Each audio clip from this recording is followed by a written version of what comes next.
I'm John Miners. I lead what we call Mission Aligned Businesses and Healthcare Solutions. I've been with the American Heart Association for 35 years. Started when I was just 10. And, we're named the American Heart Association, but we are an organization that makes a global impact. We'll talk a little bit about that and the time together. Can you hear me okay? Yeah. Okay. Thank you. Yeah, it's okay. Our mission is to be a relentless force for a world of longer, healthier lives. We believe that everyone deserves an opportunity for a longer, healthier life. And for the first 100 years, that's been our mission to fulfill that vision. Thank you.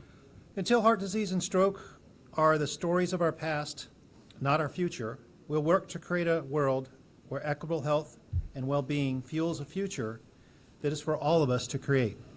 So let's take a journey from where the American Heart Association began in 1924, where we want to go and in our second century. Some say that the past is a director and a window into the future. So I think learning a little bit about the history of our organization over the last 100 years may have some insights into what the future may bring. In 1924, 6 physicians gathered with a shared goal to combat the growing threat of heart cardiovascular disease in America. That vision gave birth to the American Heart Association. And over the past century, the AHA has transformed into one of the most impactful organizations in the world of public health. In 1924 and today, the Heart Association is anchored in the core belief that scientific research can lead the way to better prevention, treatment, recovery, and ultimately cures for cardiovascular disease. I'd like to take a minute to share some of the major milestones that took place in the first few decades of our history. These milestones have positively altered the course of human history and have saved millions of lives, from early death and disability due to cardiovascular disease. While we could spend a lot of time talking about these highlights, I wanted to focus on 2 sets of dates that made a dramatic impact on our mission. The first is 1921, which marks the first year that heart disease became the #1 killer of Americans. It's no coincidence that this date, combined with sudden cardiac death rises,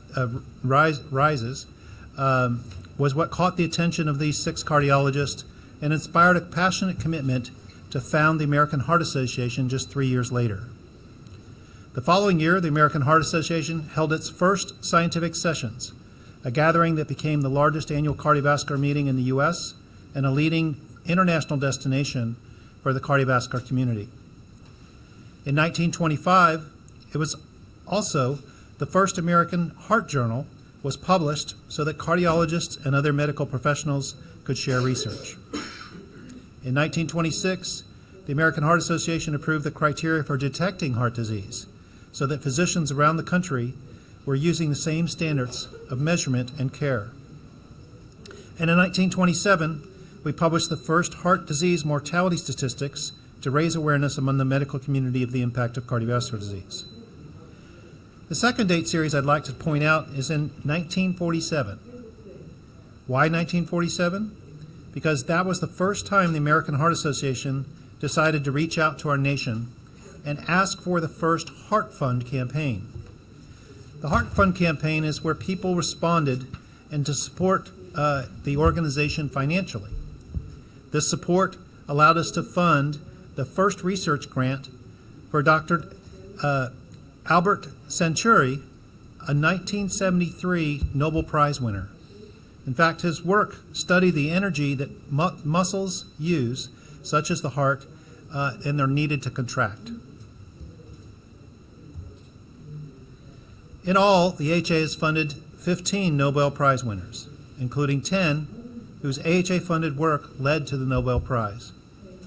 Thanks to the ongoing support of the Heart Fund campaign, the American Heart Association was able to fund research that has led to medications that lower blood pressure, the first pacemaker being implanted, the first CPR training to acquaint physicians with closed chest cardiac resuscitation, the first mechanical heart valve, the first cholesterol-lowering drug, and much more.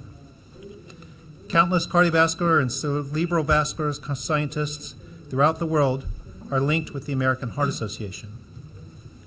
The association, as research recipients, council members, journal subscribers, or recipients of awards that recognize scientific excellence. To date, we've funded nearly $6 billion in scientific discovery. Over the past century, the AHA spearheaded numerous initiatives that have shaped how we understand, prevent, treat cardiovascular disease conditions. Their research funding has been instrumental in major medical advances, from the development of CPR through breakthroughs in heart surgery and treatment of high blood pressure. They've also been a driving force behind public health campaigns such as Life's Essential 8 and similar initiatives aimed at reducing smoking, promoting heart-healthy lifestyles. Life's Essential 8 are evidence-based keys to longer, healthier lives, like diet, exercise, proper sleep, weight management, not smoking, and monitoring blood pressure, blood sugar, and cholesterol. Perhaps most importantly to us today is how the AHA's enduring commitment to saving lives and improving health has created a ripple effect that reaches far beyond the United States, influencing global health policy and cardiovascular care worldwide. The American Heart Association is working in more than 100 countries worldwide to improve professional education and quality care in hospitals.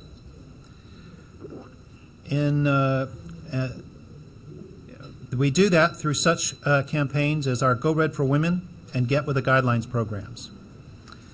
We are reimagining science with an even greater emphasis on discovery, data, and dissemination and breakthroughs of information and clinical guidelines. Sharing guidelines, scientific sessions, and best practice programs to share knowledge and standardized treatment recommendations for governments and healthcare systems. Advocating globally for healthier hearts and brains among governments, civil societies, and public health organizations like the United Nations and World Economic Forum. Designing healthcare training programs like patient education and emergency cardiovascular care. Developing healthcare quality standards that help hospitals create an integrated and collaborative approach to cardiovascular and stroke care. And focusing more on prevention through messaging programs that help workplaces and communities improve health and prevent disease and disability.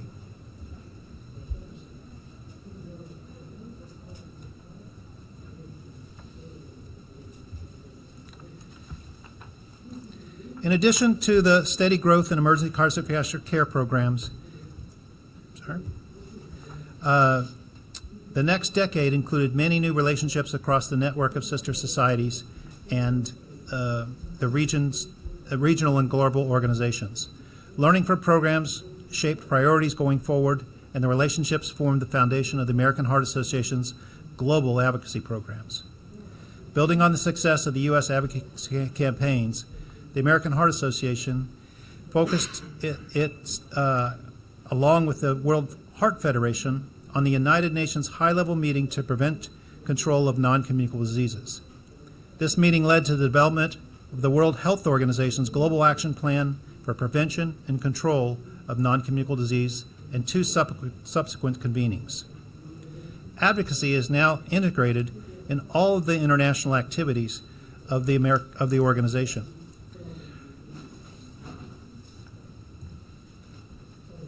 A single organization cannot improve the global burden of cardiovascular disease alone. That's why the American Heart Association collaborates with more than 150 organizations around the world to prevent and treat heart diseases and stroke. We've had long recognized that cardiovascular disease is a global issue that requires a coordinated and international response. To amplify the efforts beyond the U.S., the AHA established strong partnerships with sister societies across the world. Through these collaborations, the AHA works with on global issues in addition to emergency cardiovascular care. These are many of the organizations that we work with here in China. I'm happy to say that among them includes the Chinese Medical Doctors Association, which endorses our professional education programs and in particular the resuscitation programs. Of course, the Great Wall ICC was one of the first organizations to encourage us to bring our professional education and scientific programs. Professor Hu Dai was the very first to encourage that, and his passion for resuscitation, not just in the hospital, but throughout the community, led to the expansion of our resuscitation training programs that are now number more than 800 training sites throughout China. So a little bit about the future. Appropriately, the AHA's second century vision statement, Advancing Health and Hope for Everyone, Everywhere, underscores the centrality of AHA's international activities to its core mission. Fueled by the many successes of our international efforts in the AHA's first century, we're motivated by the enormous potential for population health gains in an aging world. We have entered our second century and redoubled our commitment to improving global cardiovascular health and cerebral vascular health. We'll continue to invest in scientific collaborations, quality programs that help workplaces and communities improve health and prevent death and disability from cardiovascular diseases and stroke. In closing, I'd like to say thank you for the support and the collaboration, the cooperation of the Great Wall ICC.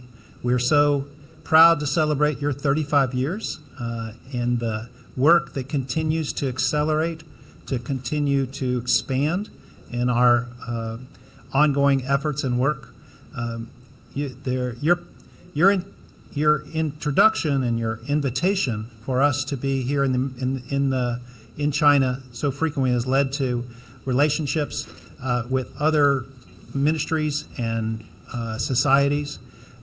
Was just telling Joe a minute ago, we were just at a meeting with the Ministry of Science and Technology about an hour ago, and have had a joint memorandum of understanding with the Ministry of Science and Technology around scientific advancement and collaboration, CPR training, and physician exchange. And it's because of the annual work that we have done through the Great Wall ICC that these types of relationships have begun. So thank you very much. Shashik.